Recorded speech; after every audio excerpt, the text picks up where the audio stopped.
Shar Watson. Dominate. Dominate.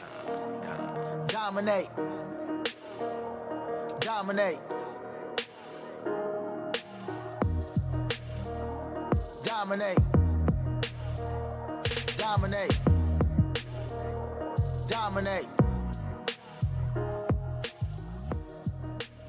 I'm talking domination.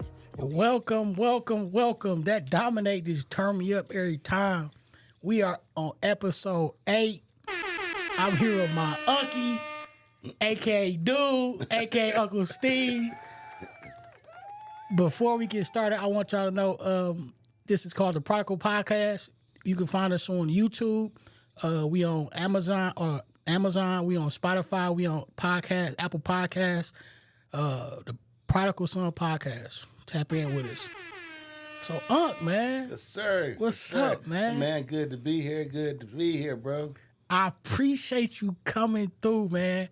I know I had to tell you about 4 weeks in advance. Had to nail me down, bro. Because you feel me? And even today, I thought it wasn't going to go as planned. Yeah. But you showed up for me, man. I told my son, I said, man, my your cousin, he wanted me to come and do a podcast with him. He said, what kind of podcast? I said, I don't know, but I'm going to see. He said, what is it about? I said, I don't know. I said, the family been doing it. I said he wanted me to come and do it with him. So I said, why not? That's my nephew. Whatever he does, I'm supportive, For sure. Man, I appreciate you, man. I love you, man. You always been a ride or die for sure, man. Yeah, From the womb to the tomb, man, you been there for sure. I appreciate you. I love you. When I first picked you up, like, man, dude, you look like just like my old dude, man. Hat, shirt, all that, man. Yeah. Clean, man. That's our our what you call that impression, Okay. Impression. We get stay sharp. For sure. You sharp today, man. Top hat and all that, man. The front is all you got. Okay, you know what I mean? okay. Yeah. So I always want to get started from the beginning. How was it for you growing up? Well, for me growing up, it was kind of, I would say, kind of rough because I was the second oldest. You know what I mean? Mm-hmm. So I had an older brother, and then my younger brothers came along. And knowing that they were watching what I was doing and, my other older brother was doing. So we had to kind of try to set a good example for them. And my example was I like to dress. Mm-hmm. I like to, stay sharp all the time. For sure. And so we went on and, then my youngest brother, he picked it up. And then he said, that's how it was. Now today you see him, he dapper. Every time you see him, For he's sure. dapper. Dapper Dan, huh? Yeah, dapper. Yeah, from the bed. Okay. So, but otherwise, I was like kind of one, we kind of had a church background. My mom was saved in church and my dad wasn't. Mm-hmm. So we had to go to church on Sunday. As a matter of fact, Monday, Tuesday, Wednesday, Friday, Saturday, I think, we in church, so we had to, that was part of our life. That was part of our structure, Mm-hmm. and I say that one good thing about it is that's what made me the man I am today. For sure. Because I have structure. Mm-hmm. I know how to treat people, and that's a good thing. Mm-hmm. It's a good thing. So we used to have fun in church. Since we was there all the time, we had to make the best of the bad situation, Mm-hmm. So Aunt told me y'all got kicked out the church, man. yeah, they man, they used to let us go between Sunday school and the morning service. They used to let us go out, have a little hour playtime, and we was on Linwood and Boston, and Linwood was live. Linwood was a party scene. So we used to go up there and hang out, go to the little candy store and stuff like that. So we went to this one candy shop called Big Daddy's, and they had a hole in the top of the glass. You could just stick your arm in there, and they had fake jewelry in their watches and stuff, so everybody had a watch. So we went on back to church, and look up, Big Daddy coming through the door. He cussing like a sailor. He had a religious church. I know him if I see him. So he pointed us all out. And everybody had a watch on. Yeah, everybody had it. So, they kind of like, they didn't like that. Our reputation preceded us because, my granddad was a deacon. My mom was over the nursing department, stuff like that. So they didn't like that. But they couldn't stop us from coming to church. But We just didn't go as much. Okay. You know, and then as we got older, I know eventually I stopped going to that church. I was going on, occasionally I would go. I found my own church, Citadel of Praise is my church. Okay. So I started going there.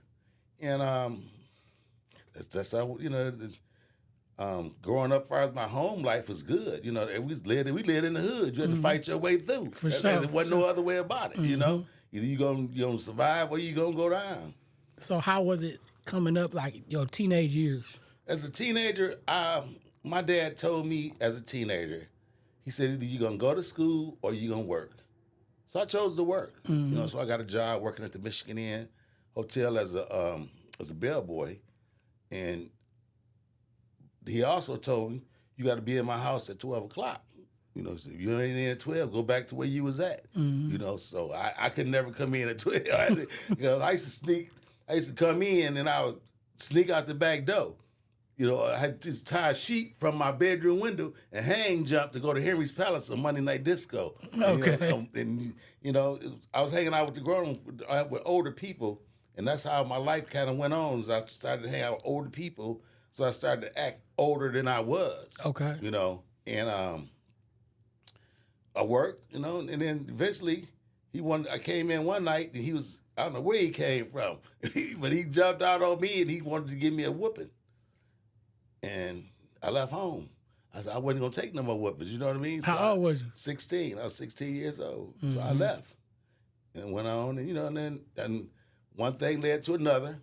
I was out in the streets, and eventually I turned to the drug scene and started using drugs and stuff. And that took me way down. You know, it took me to the bottom, to the Cass Quarter. I lived in the Cass Quarter for 3 years. So is this when you was 16? Yeah, I was about between 16 and 18, somewhere around in that area. And my brother Jimmy had just came home from the military, and he was over the Veterans Administration Program at the Eddie Stone Hotel, and he got me an apartment in there, and I stayed there a couple years, and eventually he went on. You know, his career took him other places, so I had to go. So I was in the street, back in the street. And I started making my way. You know, I said, hey, I can't do this no more.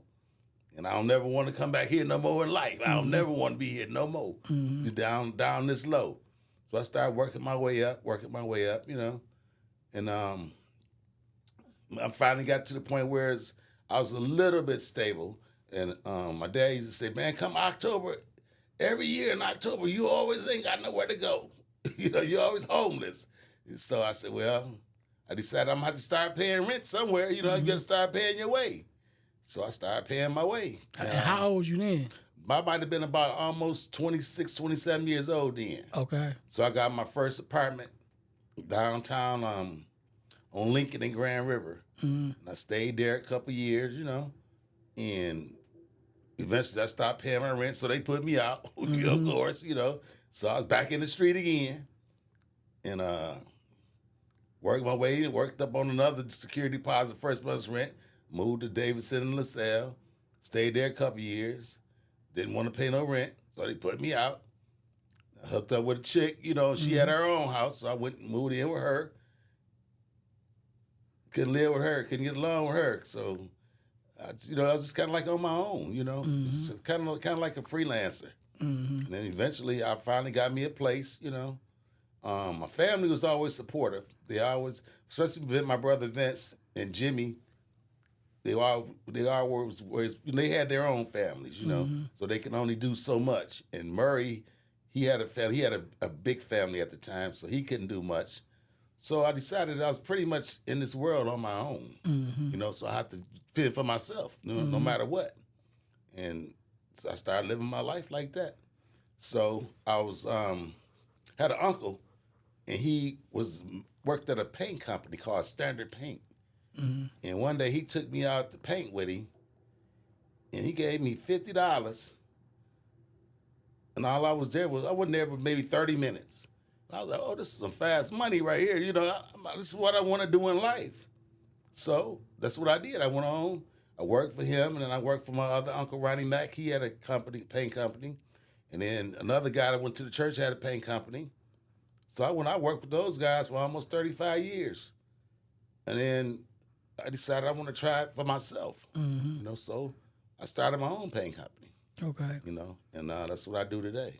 So like going back to in your 20s when you was out here, what was like, I know when people say they was in the streets, it's different levels of being in the street. Yeah. You know what I'm saying? Like I got kicked out when I was 16. I was in the street, but I wasn't In the street. in the street. Yeah, I I understand. wasn't homeless. No, you know what I'm yeah, saying? yeah. You know what I'm saying? I still had cousins. I Yeah, had that you places you can uncles go that I to. can go to. I just didn't want to be at the crib. Right. I understand. So when you was in the street, what can you say? Well, the fact that when I was in the streets, one time when I was in the streets, I was using drugs, and my family knew that I was on drugs, so did nobody want to be bothered with that? You know what I mean? I could come around, but keep your eye on him. Watch, keep your eye on him. So, and that was an uncomfortable feeling, even though I knew I was wrong, and I knew I was wrong, but the drugs had me, you know, and they were supportive of me. They was very supportive, but they like I said, they would only take somebody. They didn't want you spending the night at their house, and you can only go in here. You limit. You can't go to this room. You can stay here. We can see you, and that kind of situation. And it became uncomfortable. So eventually, I just stopped going around them. So was it like, you have some people who use drugs that they can manage the drugs, or was the drugs managing you? Them drugs was managing me. Okay. I couldn't keep a dime in my pocket. I couldn't go to sleep unless I was broke. Unless I was just had nothing. And then I was turned to the life of selling drugs after that. And I was selling drugs. I was up in a little dope house, and we sitting in there, and three guys came in there, and they started buying drugs from me, and they sitting there, they buying drugs. So he told me, say, man, call your boy up and tell him we want to buy, a couple of zips from him. So I called him and told him. So when he pulled up, the guy said, here you go, right here. And all three of those guys jumped up and started pulling out guns and said, everybody get in the back room. We about to kill all of y'all. And I'm like, no, no. So I jumped out the window, 28 feet. Yeah, 28 feet, broke my hip, had a hip replacement, broke my arm, hit my head on the concrete. I was down. It was in Sinai Grace Hospital for 68 days. And then I went to Michigan Rehabilitation Institute for about 40 days because I couldn't walk. I couldn't walk. My mama was scared. She thought the dope man was after me.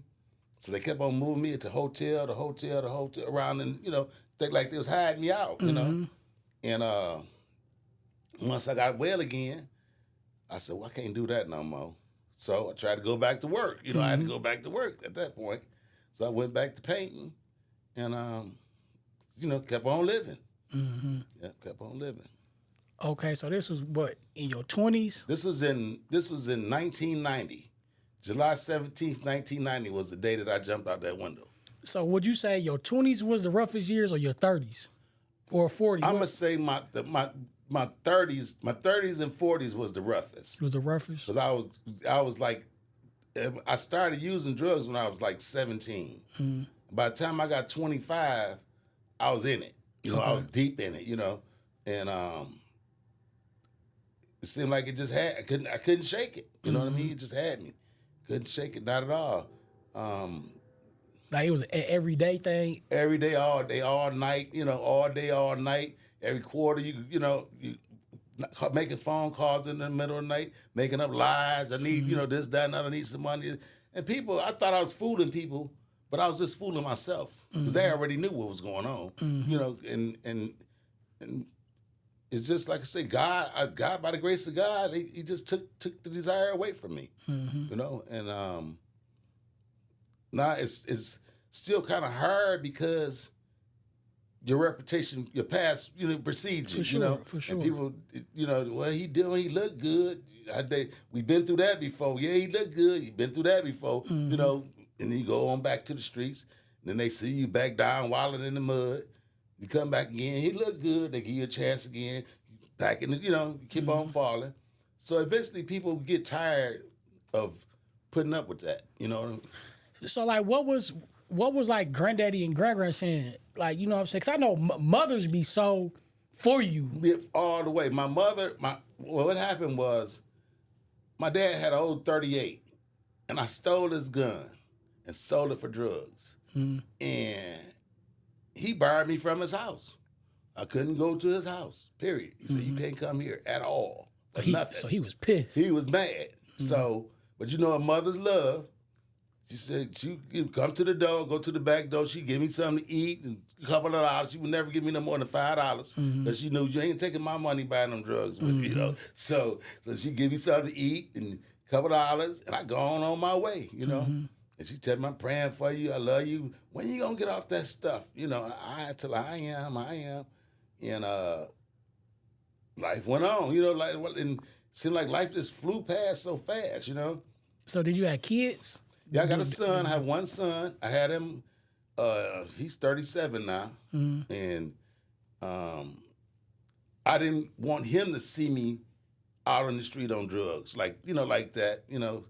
And he didn't, because he lived on one side of town. I lived on another side of town, and my parents practically raised him, you know, and they would let me, come get him. You know, I had an apartment. If I was stationary, they would bring him to me, let him spend a night with me, stuff like that, you know. And he grew up to be a good guy. For sure. Man, I love little Steve. Yeah, he grew up to be a man. He got his own family. He's providing for his own family. Doing great, you know, doing lovely.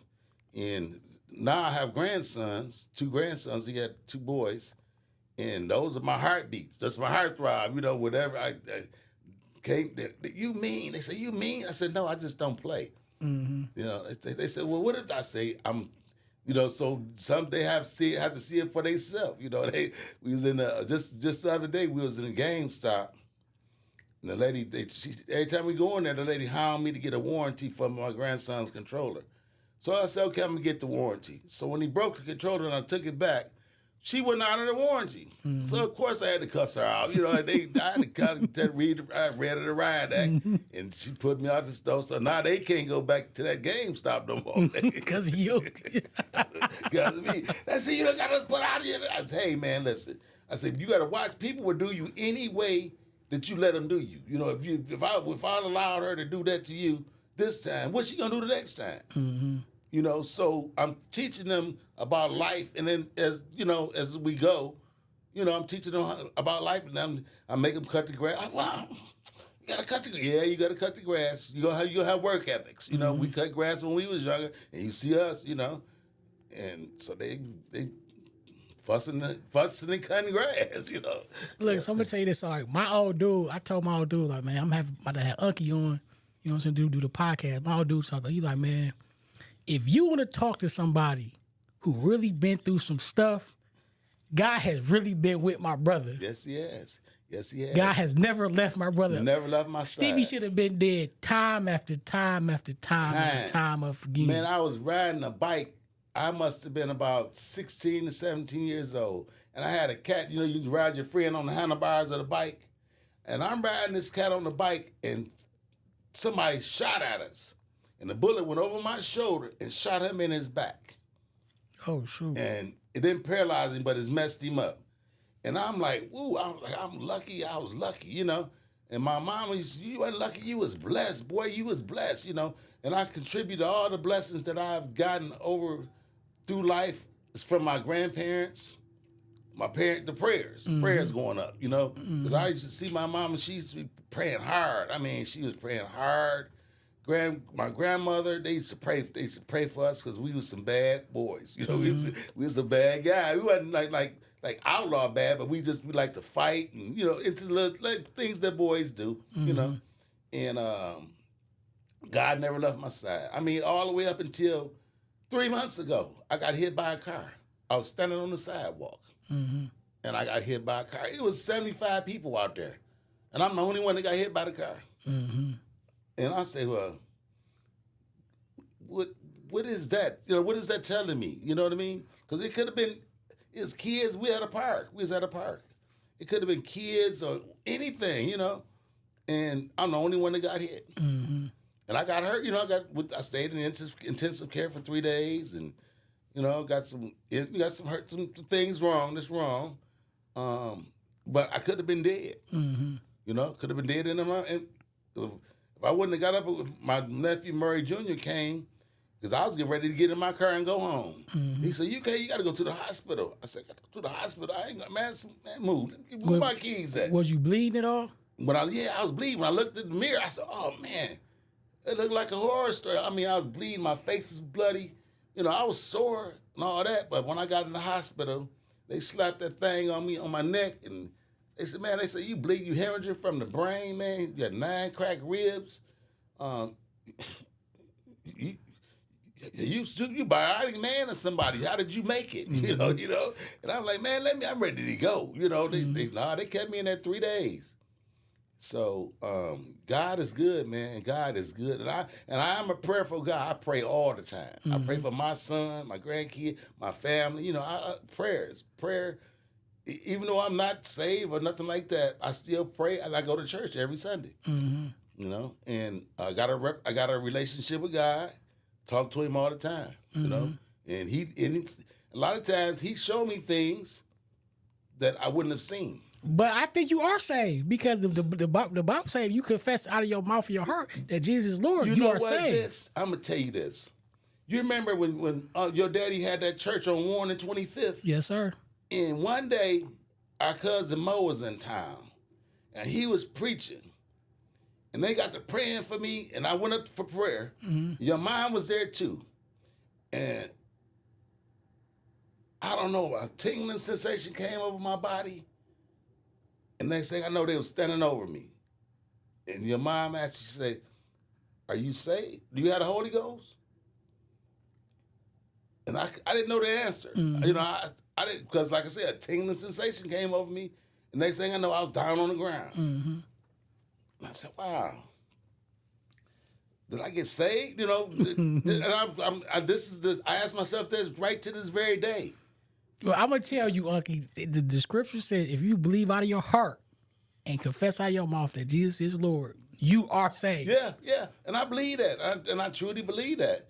And, changed my whole life, man. God changed my whole life around, man. I mean, I went from out in the street using drugs to owning a business, got my own home, living good. And one of the consolations to that was my mom, before she passed, she had a chance to see me clean, doing good. And she knew it. She said, "I know you ain't doing nothing." She said, "Look at you, you look just like your daddy." And she knew that I was clean. And that made me feel so, that was the best thing that I can think of that came out of her death was that. Otherwise, everything else is bad, but that was good that she got a chance to see me. And it goes a long way with me, So let me ask you, at what point do you feel like you was at your lowest? Like, man, I can't get no more lower than this. When I was living in I was going to soup kitchens, around people with diseases. I mean, they'll rob you for $2. And I was hanging, but I had to be there. And this is a place in Cass Quarter. In that time, it was a place where when you owe the dope man money, they come and hide out down in the Cass Quarter amongst all the poor people and the bums and sleeping in chairs and going to the Detroit Rescue Mission where you sleeping with 55, 60 guys on mats on the floor. All you smell was feet and yeah, for sure. Hear them lies, and I said, "Man, what are you doing down here? You better than this. You better than, looking rough, scrubby, same clothes on for a week, stuff like that, man." And that was the lowest point that I can think of in my life that I've ever been. And I stayed there. I stayed there for 3 years. At Cass Quarter for 3 years? Yes, for 3 years I stayed down there because it was so easy to blend in because you could eat all day, go from soup kitchen to soup kitchen to soup kitchen, and then at 5 or 6 o'clock you can go in and look at TV, and then they'll put you down on the floor mat in the gymnasium and go to sleep. They wake you up, put you out at 6 o'clock in the morning. You go eat breakfast here. They serve lunch over here, dinner over here. and it's kind of got like a crutch. You know, I'm only thing I didn't have was money, and you could get your hustle. You like get a hustle going, you know, and I never ever had been that low in my life, you know, and I never ever would want to go that low again. Nowhere near that. You know, so I strive to stay on top. You know, keep myself. So when did you start? When did the change start coming? The change started coming about, I think probably when I got about 30, I started changing. You know, after that accident, I jumped out the window, and that kind of scared me from the drug scene. So I know I had to work. You know, I decided that I was gonna live life the right way. You know what I mean? Get an honest living, and not have to worry about looking over your shoulder and, you know, stuff like that. And that's when I can say that I honestly started to change. And then I started liking the change. You know, taking vacations and, you know, stuff like that, buying cars, you know, get stuff that the normal people do. That's one thing about you. You keep a car. You keep a car. And this one man said, "Man, you'd have had more cars this year than I'd have had all my life." My motto is, if it break down, get another one. I feel. So, and you know, and I started liking to live good. I started loving myself, you know, and I started wanting to dress, you know, didn't mind spending the money that I would spend on drugs. I started spending on clothes, and my motto was, if I could buy all them drugs with my money, I can buy whatever I want to have. I'm gonna buy it, because I bought drugs for so many years, you know. So let me ask you this. So I always wondered, a person who was on drugs, do you like just 1 minute get up and be like, you know what, I'm done using? Or is it kind of like a gradual? Well, it depends. It depends. Now, I have buddies that used, they got sick, you know, and they had to go to the hospital, and they said, I ain't never touching this no more.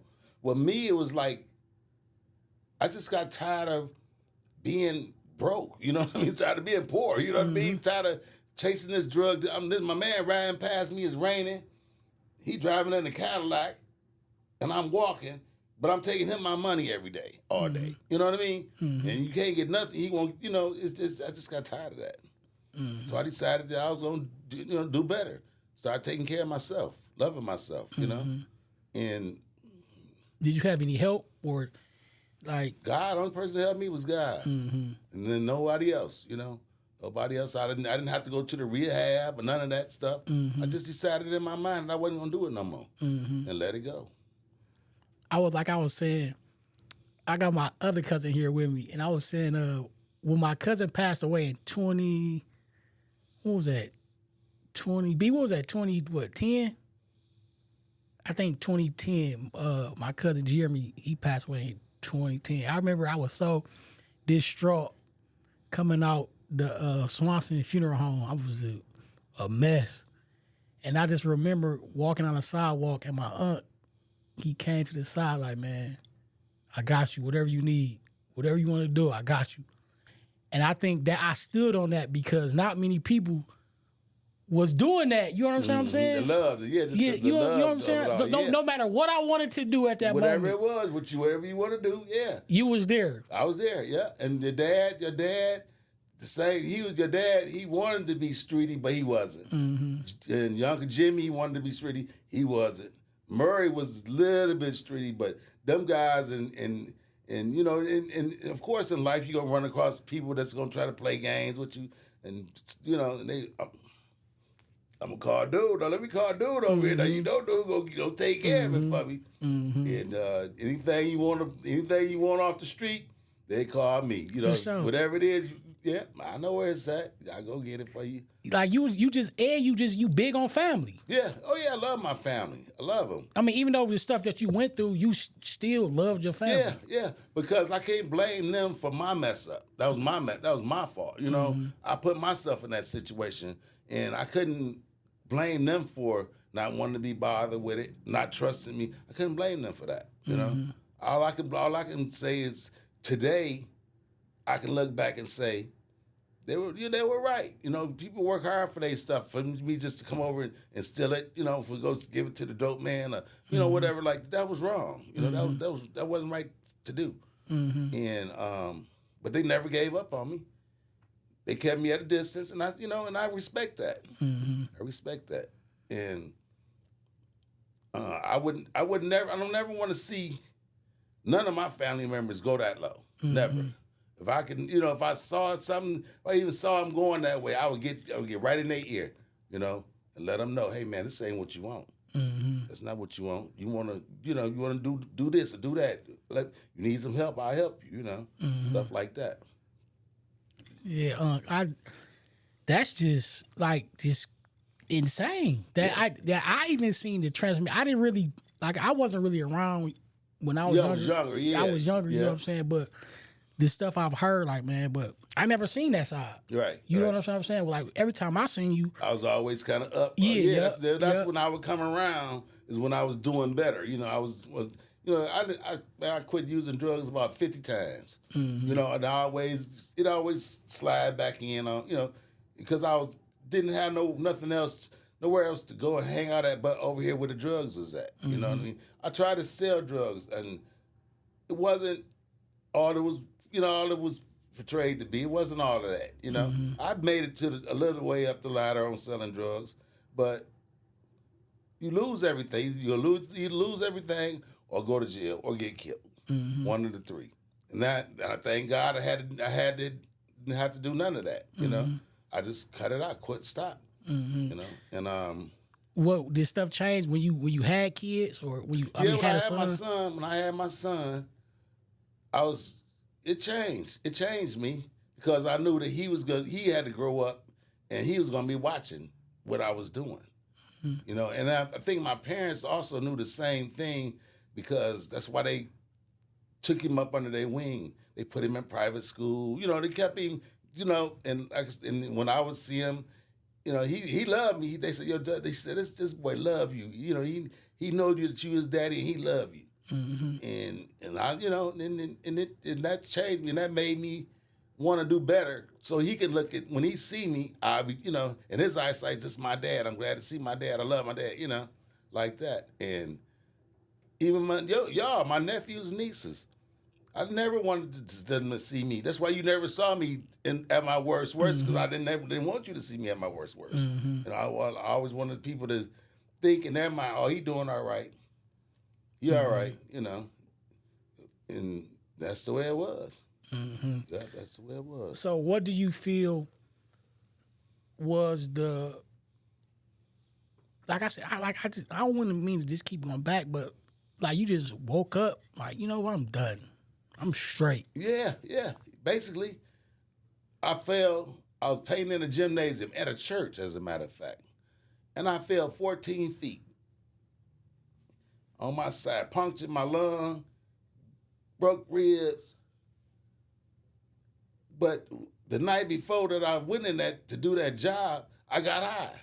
I was high that morning when I got up to go do that job.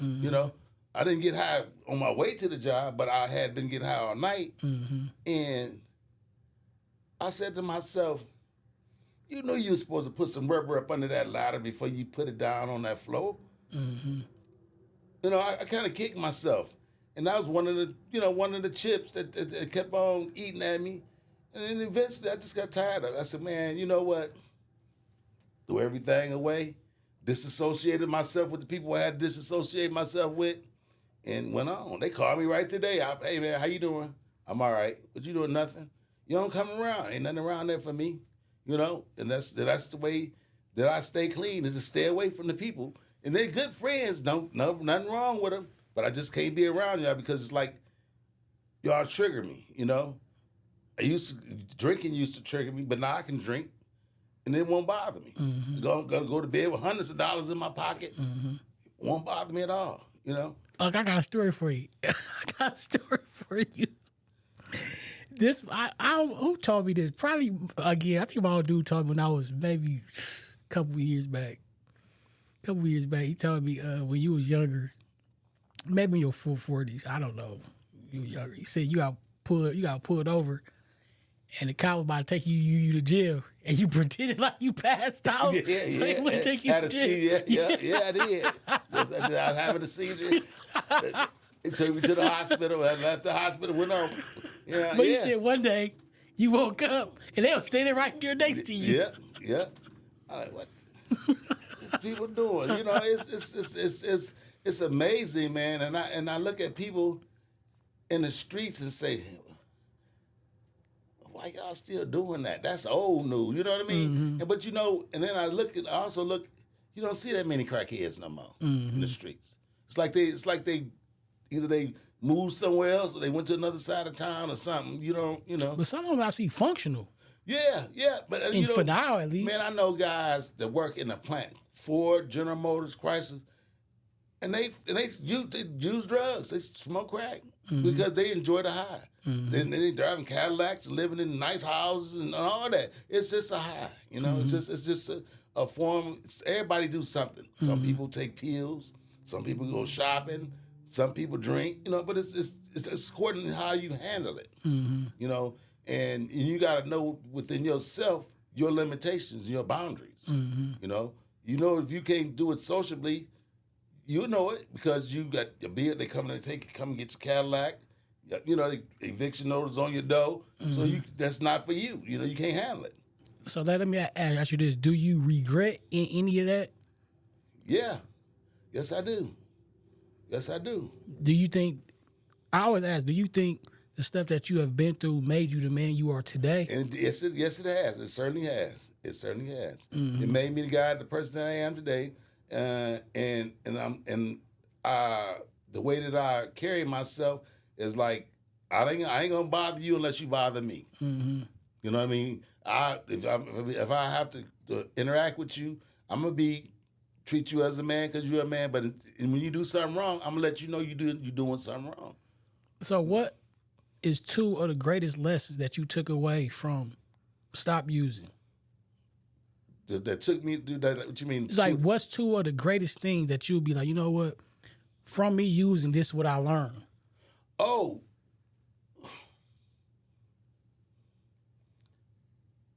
Two of the greatest things that because I mean, I feel like even in the bad moments, you still learn stuff. Oh yeah. My thing is you can't. I'm not gonna say you can't trust nobody, but you got to watch who you trust, and you got to watch who you tell your problems to. You know what I mean? And they can, and a lot of people don't want to see you come up. You know, they want to see you. They want to keep you there where you were, so they can look down on you. You know, and say you this, you that, you this, you that. You know, but that's one of the things that using drugs. It taught me a lot about life, and it taught me a lot about people. You know, especially women. It taught me a lot about, you know, anytime a woman is sell her body for drugs, that means either that's a bad drugs or something is wrong with her. You know. So that's. And now they got this fentanyl on the market, and that's killing people. And I wouldn't even chance it. You know what I mean? I wouldn't even chance it because all you got to do is get a little bit of it and you die. Ain't no coming back. They call the ambulance. I know you die instantly. No, that's too big of a chance for me. I want to see my grandkids graduate from high school and college and all that kind of stuff, you know? So with you having grandkids and your grandkids being with you, do you ever worry about people in the past coming up to you, knowing you from your old self, were they trying to, hey, I remember this, and your grandkids then, hey, don't. No, because even when I was down, even when I was using drugs, I didn't take nothing from nobody. But if you open the door, I'll get it myself. You know, but I didn't, you know, strong arm rob you, nothing like that. And that's why I can walk. I don't mind I can be out in the street, leaving the club at 2 or 3 o'clock in the morning because ain't nobody looking for me for nothing. I don't owe nobody nothing, you know, none of that. So, and I, like I said, one of my grandsons, I want them to see the streety part of life without having to experience it. For sure, I agree with that. I want them to see I took them down to the castle. They're like, what's wrong with them? I said they didn't do what they're supposed to do in life, and that's where it took them to. I said if you want to be here, don't do what you're supposed to do. What am I supposed to do? go to school, get good grades, go to college, get you an education, get you a job. You know, and these are little, 10 and 12 years old. And that's what I distill in them, and that's why I make them cut that grass. I know they don't want to cut the grass, but I make them anyway. And then when they get done, I reward them, give them, here goes some money, what you want, stuff like that. So they'll get some type of work ethics, because in this life, it's a doggy dog, For sure. It's doggy dog, for real. So I really do believe that Grandma was proud of you. You know what I'm saying? Because he used to talk about you all the time. Like, man, I love Steven. Yeah. And bring me, she called me. I want a long, big pack of Oreos and a case of Pepsi and this and that and this. I said, okay. You must have got some money. Where you get some money from? I said, Mom, I work, and you ain't got no job. Yes, I do. Yes, I do. And even when that dementia started to take over, she still knew who I was. She asked me on her deathbed. She told my dad she wanted to see me. I want to see him. And when I came, spoke to her, a tear just rolled down her face, and I gave her a kiss on her jaw. And the next day, she passed. So she was sure. To me, that told me that she was complete. She saw, she knew Vince was doing good. She knew Murray was, she knew all her kids was doing good.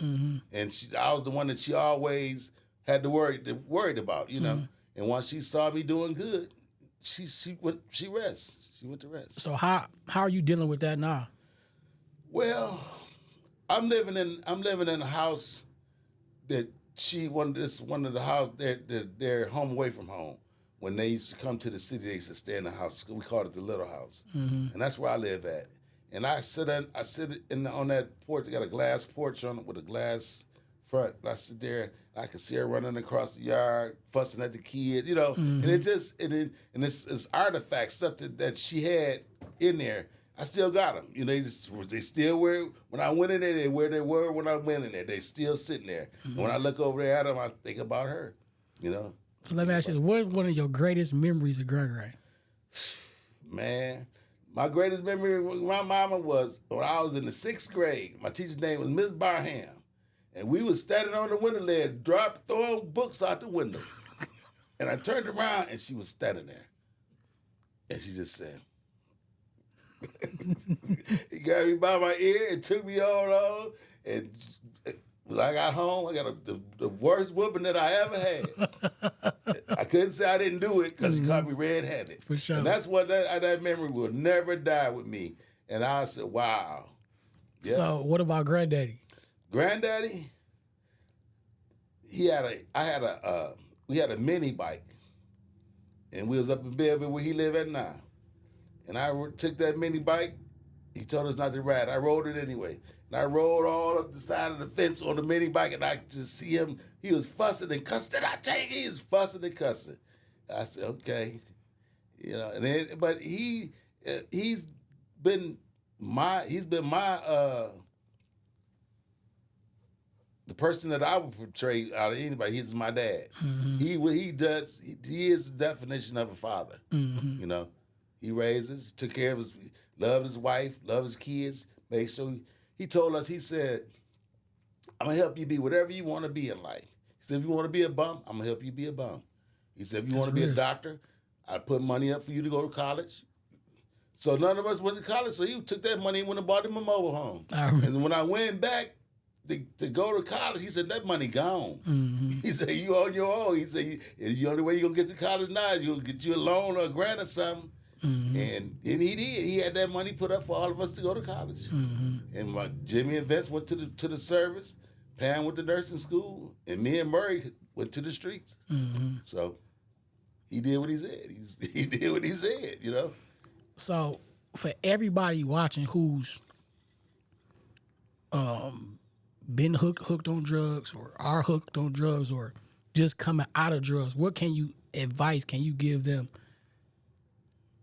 of quitting or give them a reason to quit? Like, what advice would you give them? Don't go to where they call it wet faces and wet places. Stay away from those.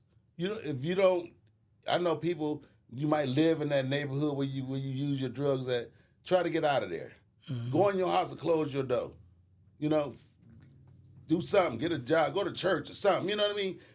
You can't keep on walking down the same block. If there's a hole right there and you walk down that side of the street, you're going to fall in that hole every time. You got to go across the street to get past. You know what I mean? So you got to, if you take the first move, make the first move, God will take it from there. He will. And he'll take the desire from you. Where you don't even want no drugs or none of that, you know? So what you say, you just got to ask him. Just ask him. Yep, just ask him. Sincerely. Because I'm going to tell you, Vince, I've never seen nothing like it. There's nothing that I've asked for that I didn't get. You know? I mean, it might not have came when I wanted it, but I always got it. I'm a firm believer in that. I'm a firm believer in that. And that's so. I mean, get on your knees and pray, you know, pray for it, you know, and he'll bring it to you. It can come right, just as clear as day, come right up to you. Whatever it is, car, furniture, whatever, you know. And he's not going to give you nothing until he feel that you're ready for it. We all want to be a millionaire, but a lot of us will kill ourselves if we got $1 million.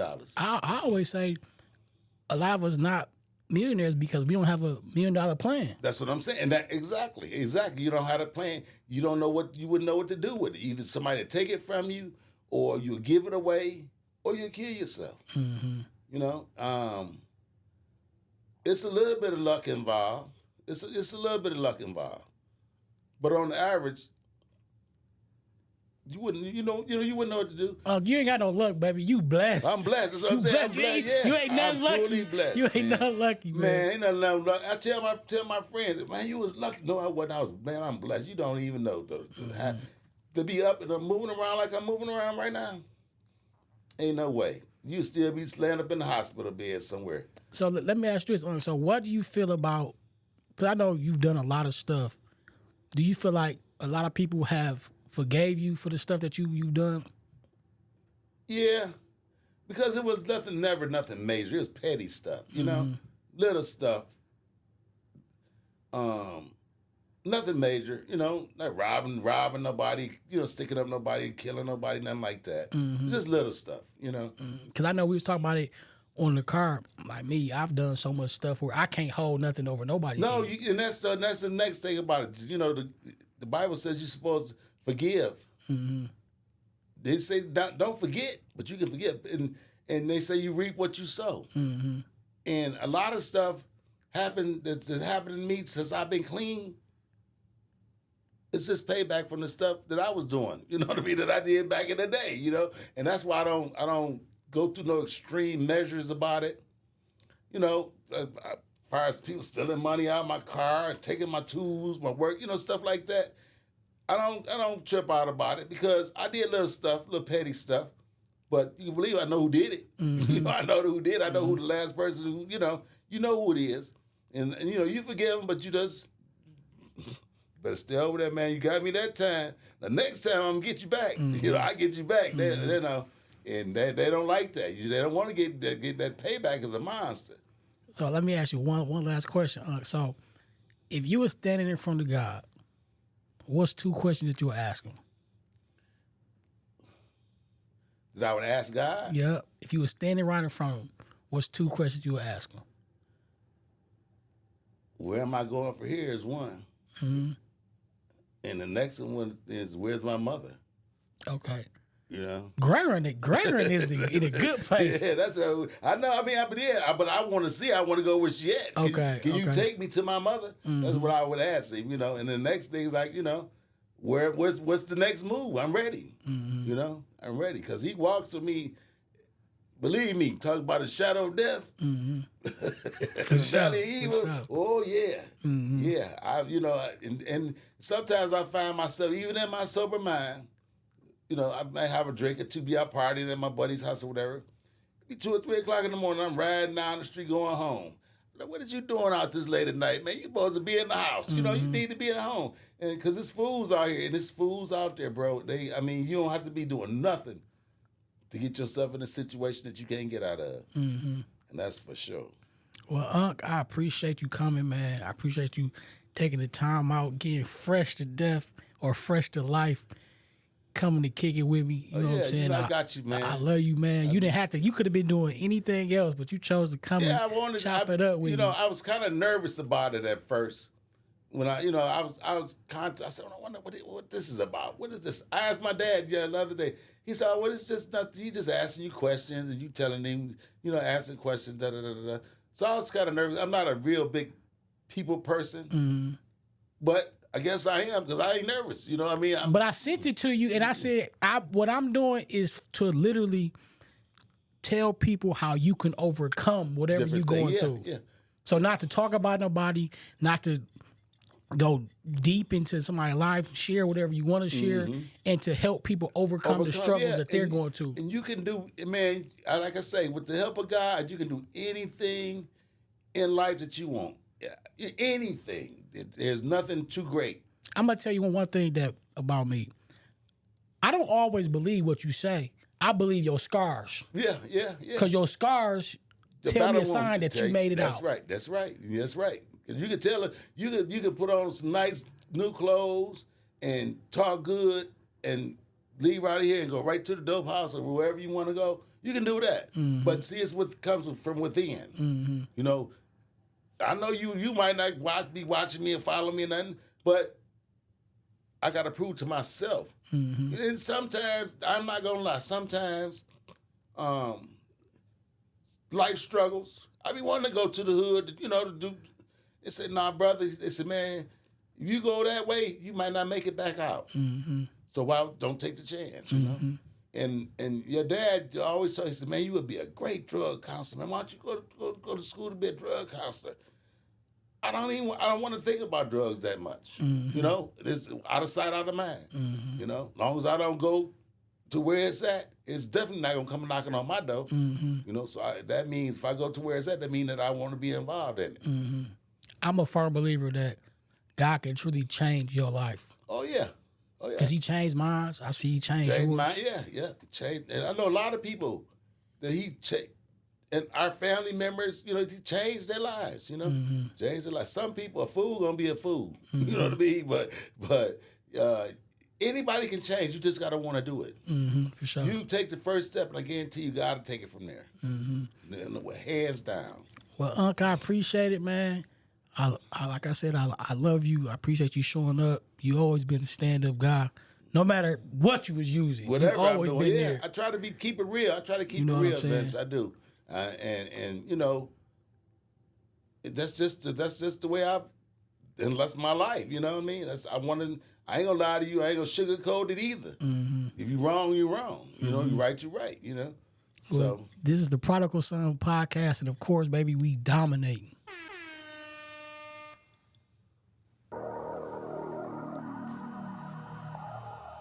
Sean Watson. Dominate. Dominate. We good, Dave. Yup.